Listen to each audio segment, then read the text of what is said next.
What's good, folks? We back. I'm not gonna lie, I did not expect a movie about a man turned into a chair to hit me like this, but Suzume, it did exactly that. And the wild part is the chair not even the point of the story. Listen, at the core, Suzume, it's about this girl who keeps running from her past and running from lost, and she doesn't really know how to deal with it yet. And she travels across Japan, closing these mysterious doors that most people can't even see.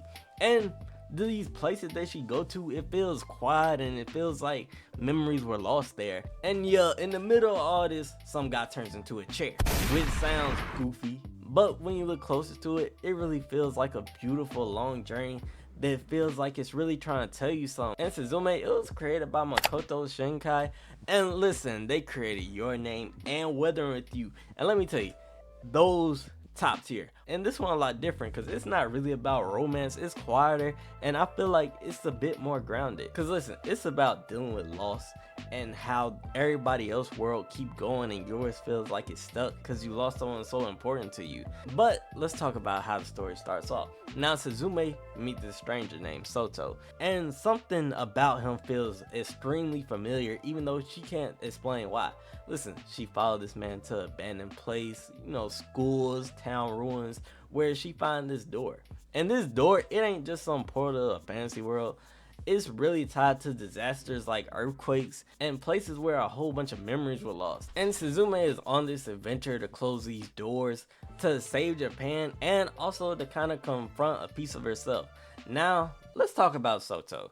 Now, this man, he turns into a chair. Now listen, I know some of you freaky frogs probably have thought about turning into a chair before, but the longer this man stays a chair, the more he loses himself. And I'm gonna be real with you, it's hard to build a deep connection with a chair. Hey, no disrespect to chairs. Soto as a character, he didn't really click with me because most of the story this man is a chair, and we didn't really get to see too much into his backstory. Listen, we do get to see that he's closing these doors, this is his duty, and he's striving to become a university professor. I feel like Soto, he's really a character you're less attached to because they don't really give you that big of a backstory with it, but it's more like he's a guide to see what Suzume got to deal with. But let me tell you about a character that really had me locked into the story. Listen, we talking about the auntie, because her story, it ain't flashy, it ain't nothing about no magic powers. It's very realistic because listen, she lost her sister and her entire life, really everything kind of fell on her in a way,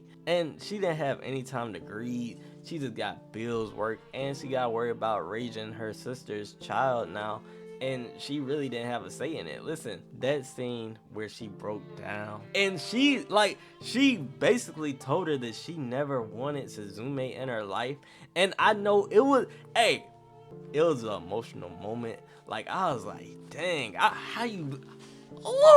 bruh, I put myself in both of their shoes. If you in Suzume's shoes, you see that your mom passed away, your aunt take care of you. You always feel this pain inside because you know that you ain't never gonna see your mom again.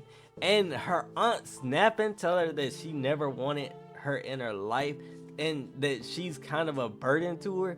It was like, dang, I know that hurt. That hurt to hear that. But at the same time, if I'm looking into the aunt shoes, she just lost her sister, and now she had to take care of her sister's kid, and really she's just working all the time and she always had to take care of her. Oh my god, listen, I feel like that's some realistic stuff that nobody talk about. I really like that this movie really emphasized that nobody think about. Aunt knew it was wrong for her to say it, but I know that been building on her for a minute. And the thing that I like about all of Makoto Shinka's movies is that it's always very realistic and it's always a real point. Because listen, real life, it don't pause if somebody passed away. It don't pause if the world keep moving around you. I feel like that's really what this trying to say. Even if it feel like you locked up and your world is done for, like the world keeps on moving.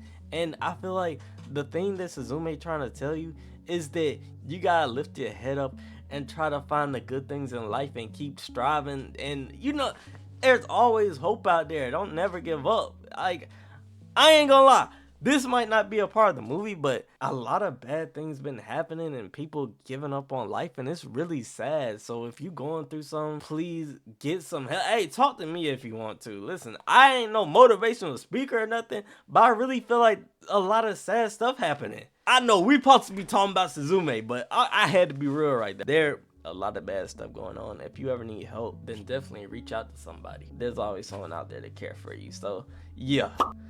Let's also talk about someone who really sacrificed themselves. Let's talk about Danjin. Now, Danjin is a cat. Yes, it's a cat. But let me tell you something. I feel like Danjin is the most saddest story in the entire movie. Cause when you first think about it, Danjin, he's looked at as this evil person. Cause, you know, he was a guardian. Now, the thing that I mean about guardian is he was keeping the door closed to not let these calamities be let out. And Suzume, she had let him free.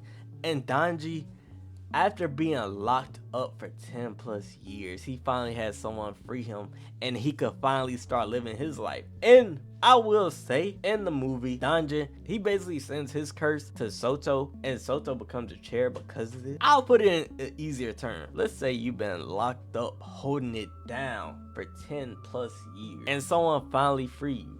You finally get to see who free you, they feed you, you happy, you want to make them happy too. And you know that the world is at stake because ain't nobody guarding it no more. Ain't nobody holding it down. So he gave it to somebody else. And the thing with Danjin, the cat, I swear, the cat sacrificed the most out of everybody. Because if you think about it, he been locked up as a key guardian for 10 years. He tried to give it away, but the person who saved him and who he started to care about said that they hate him and he caused all of this problems. He felt, listen, Danjin was a bit innocent and he ended up sacrificing himself for everybody else's happiness. And I'm not gonna lie, that might have been the saddest thing about this whole story. Even though Shoto came back, Danjin, he had to spend another bukus of years locked up holding it down for everybody because he wanted to sacrifice himself so everybody else could be happy. Now, the way the ending comes together, Suzume, she meets her younger self, going back to the very first door she ever seen when she was little. And instead of trying to erase the pain that she felt, she finally accepted it and really got over it.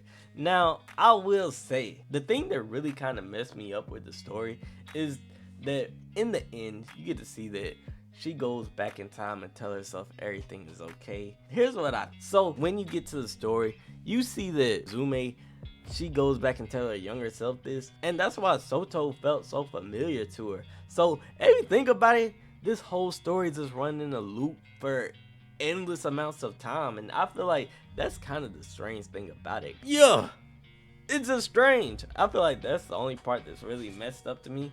But I will say this, I still think Your Name and Weathering With You is better, but Suzume is also nice. Listen, it's nice because it does understand grief and it really brings out real responsibilities. It really shows the pain that people carry around. And listen, this not just a sad story. Listen, they had some funny moments. It was beautiful. It was weird, but I really enjoyed watching it and it really makes you go through all these emotions. I really think this is a different style from Weathering With You and Your Name, but it's still extremely good. Listen, if you ain't seen it, hey, go see it because this is a really good movie. If you like this video, like. And if you want to see more anime breakdowns, hey, I done broke down Weathering With You. Now that, oh my, top tier movie. And I broke down Your Name. And The Silent, hey, I broke down a lot of movies. So check out all of them. Hey, if you like this video, you gonna love them. But with that being said, Merry Christmas. And if you have made it this far, thank you for watching. And you staying this long to hear me yap was a great enough present in itself. Like, subscribe, hit the notification if you wanna. And with that being said, it's all still overs. Hit the subscribe and leave a like. Whoa. Oh my goodness.